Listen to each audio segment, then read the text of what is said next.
श्री स्वामी समर्थ. नमस्कार. मी नंदिनी. माझ्या यूट्यूब चॅनलवर तुमचं खूप मनापासून स्वागत करत आहे. तुमच्या मनातील सर्व चांगली इच्छा स्वामी महाराज पूर्ण करो ही स्वामींच्या चरणी प्रार्थना करते आणि आजच्या व्हिडिओला सुरुवात करते. तत्पूर्वी तुम्ही जर चॅनलवर नवीन असाल तर चॅनलला सबस्क्राईब करा. त्याचबरोबर शेजारचं जे बेल आयकॉनचं बटन आहे ते प्रेस करा, जेणेकरून मी जेव्हा नवीन व्हिडिओ अपलोड करेन त्याचं नोटिफिकेशन सर्वात अगोदर तुम्हाला मिळेल आणि तुम्ही एकही व्हिडिओ मिस करणार नाही. तर चला करूया व्हिडिओला सुरुवात.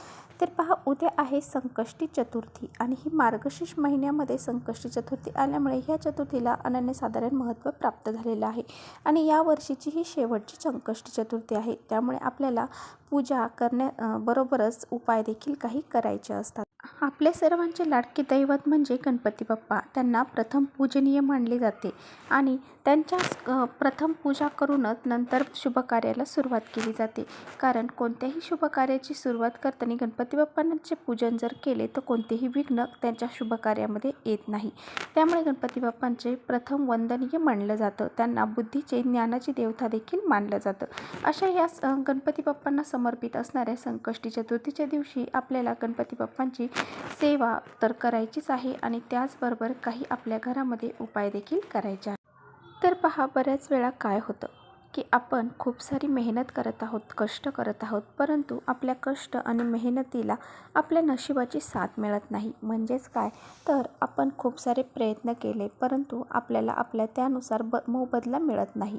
म्हणजे आपल्या घरामध्ये पैसा हा येत नाही आणि आला तरी तो लगेच खर्च होऊन जातो. कोणत्या ना कोणत्या मार्गाने तो बाहेर निघून जातो. त्यामुळेच पहा, आपल्या घरामध्ये लक्ष्मी माताचा निवास व्हावा, त्याचबरोबर ती आपल्या घरामध्ये कायमस्वरूपी टिकावी. आपल्या घरामध्ये जे दुःख आहे, कष्ट आहे, दारिद्र्य आहे ते सर्व नष्ट होऊन जावे आणि आपल्या नशिबाचा भाग्योदय व्हावा, यासाठी आपल्याला हे उपाय करायचा आहे.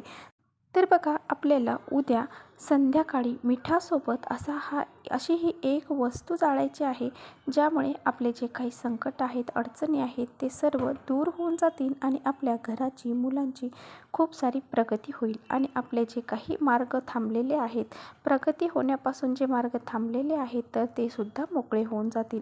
तर पहा, हा उपाय कसा करायचा आहे याबद्दलच आपण आजच्या व्हिडिओमध्ये जाणून घेणार आहोत. त्यामुळे व्हिडिओ कुठे स्किप न करता शेवटपर्यंत नक्की बघा, जेणेकरून तुमच्यापर्यंत योग्य ती माहिती पोहोचली जाईल. आपल्या सर्वांनाच माहीत आहे मीठ हे किती महत्त्वाचं आहे. मिठाचे उपाय जर आपण आपल्या घरामध्ये केले तर ते खूप प्रभावी ठरत असतात आणि मीठ हे लक्ष्मी मातेचं प्रतीक आहे. मिठाचा हा उपाय आपल्याला दिवसभरामध्ये जेव्हा वेळ भेटेल तेव्हा जरी तुम्ही केला तरी चालेल. जर तुम्हाला सकाळी वेळ असेल तर सकाळी करा, संध्याकाळी वेळ असेल तर संध्याकाळी करा. असं काही नाही की तुम्ही ह्याच वेळेला केलं पाहिजे. तुम्हाला जेव्हा वेळ भेटेल तेव्हा तुम्ही हा उपाय करू शकता. तर पहा, आपल्याला काय करायचं आहे, तर आपल्याला सकाळी लवकर उठायचं आहे, अंघोळ करायची आहे. अंघोळीच्या पाण्यामध्ये काही विशेष अशा वस्तू टाकून अंघोळ करायची आहे. याबद्दलचा व्हिडिओ मी सकाळीच तुम्हाला पोस्ट केलेला आहे. त्या जर व्हिडिओ पाहिला नसेल तर नक्की चॅनलवर जाऊन तुम्ही तो व्हिडिओ पाहावा.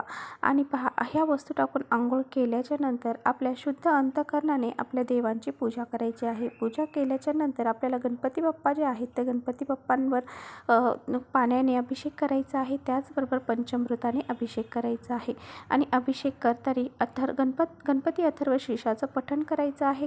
ओम गण गणपती नमः या मंत्राचा जप देखील आपल्याला करायचा आहे आणि स्वच्छ पाण्याने आपल्याला अभिषेक करायचा आहे आणि ते तीर्थ जे आहे ते मुलांना प्यायला द्यायचं आहे. यामुळे मुलांची बुद्धी तल्लख होते आणि त्यांची अभ्यासामध्ये खूप सारी प्रगती होते. त्याचबरोबर गणपती बाप्पांना आवडणारे जास्वंदीचे फूल त्यांना अर्पण करायचे आहे आणि त्याचबरोबर त्यांना आवडणाऱ्या दुर्वा त्यांना अर्पण करायच्या आहेत. गुळ खोबऱ्याचं नैवेद्य त्यांना दाखवायचं आहे आणि गणपती बाप्पांची जे काही ओम गण गणपती नमः या मंत्राचा एक माळा आपल्याला जप देखील करायचा. आता बघा, आपल्याला मिठाचा काय उपयोग करायचा आहे ते आपण पाहणार आहोत. तर पहा, एक आपल्याला मातीचं भांडं घ्यायचं आहे आणि ते मातीच्या भांड्यामध्ये आपल्याला थोडेसा कापूर घ्यायचा आहे. तर हा कापूर तुम्ही भीमसेनी घ्या किंवा मग तुमच्याकडे जो कापूर असेल तो घ्या. भीमसेनी कापूर घेतला तर अतिउत्तम. तर त्यामध्ये आपल्याला खडे मीठ घ्यायचं आहे. तर हे खडे मीठ देखील आपल्याला चिमूटभर घेतलं तरी चालेल. आता बघा, सर्वात महत्त्वाची गोष्ट म्हणजे त्याबरोबर आपल्याला काय जाळायचं आहे, तर आपल्याला त्याबरोबर घ्यायचे आहेत काळे उडीद.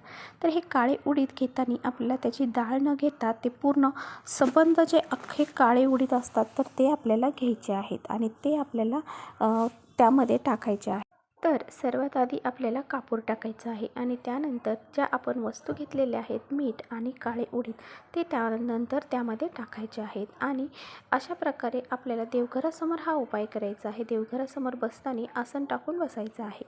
तर पहा, हे जेव्हा आपण प्रज्वलित करू आणि त्यावेळेस आपण मीठ टाकतो त्यावेळेस ते मीठ उडण्याची शक्यता असते। आपल्याला ते उडून भाजणार नाही याची आपल्याला काळजी घ्यायची आहे। त्यामुळे आपल्याला त्या अंतरानुसारच ते आपल्याला प्रज्वलित करायचं आहे। आणि पहा, हे प्रज्वलित केल्यानंतर ओम विघ्नहर्ताय नमः, ओम विघ्नहर्ताय नमः या मंत्राचा जप आपल्याला करत राहायचा आहे। जेव्हा आपण कोणतेही उपाय करतो ना, त्या उपायाप्रती आपली श्रद्धा असणे खूप महत्त्वाचे आहे। जर आपण अगदी श्रद्धेने आणि भावनेने तो उपाय जर केला तर तो उपाय आपला कारगर ठरत असतो, अगदी यशस्वी ठरत असतो। आणि पहा, बरेच जण आपल्याला कधी कधी असंही विचारतात की आम्ही एवढे सारे उपाय करतो पण आम्हाला त्याचा फायदा होत नाही।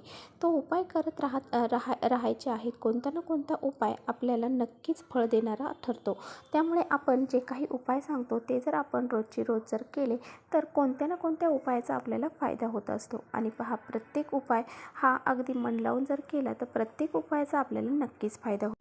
आपल्या सर्वांना माहीत आहे कापूर हा किती गुणकारी आहे। सकारात्मक लहरी निर्माण करण्याचं काम कापूर करत असतो। घरामध्ये कापराचा वास जरी आला तरी आपल्याला सकारात्मकता जाणवते आणि घरातली जी नकारात्मकता असते ती दूर होऊन जाते। त्याचबरोबर जे मीठ आहे ते मीठसुद्धा आपल्या घरातले जे काही दोष आहेत तर ते दूर करण्यासाठी खूप महत्त्वाचं ठरलं जातं। आणि जे काळे उडीद आहेत तर ते सुद्धा आपल्या घरामध्ये जी काही सूक्ष्म प्रमाणामध्ये नकारात्मक शक्ती असतात तर त्या नष्ट करण्याचं काम करतात। आणि पहा, अशा प्रकारे आपल्याला हा एक छोटासा उपाय उद्या करायचा आहे। उद्या दिवसभरामध्ये जेव्हा वेळ भेटेल तेव्हा तुम्ही हा उपाय करू शकता।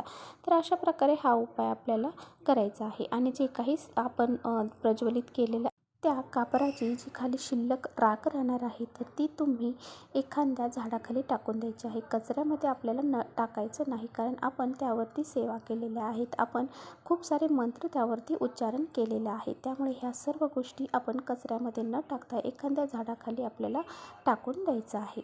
तर चला, इथेच थांबवते माझा व्हिडिओ तुम्हाला खरंच थोडा जरी आवडला ना तरी नक्की लाईक करा। चॅनलवर नवीन असाल तर चॅनलला सबस्क्राईब आणि असेच नवनवीन माहितीपूर्ण व्हिडिओ पाहण्यासाठी बेल आयकॉनलाही प्रेस करा, जेणेकरून माझे सर्व व्हिडिओचे नोटिफिकेशन सर्वात अगोदर तुम्हाला मिळेल। तर चला, इथेच थांबवते माझा व्हिडिओ। परत भेटूया अशा छानशा व्हिडिओसोबत। तोपर्यंत श्री स्वामी समर्थ।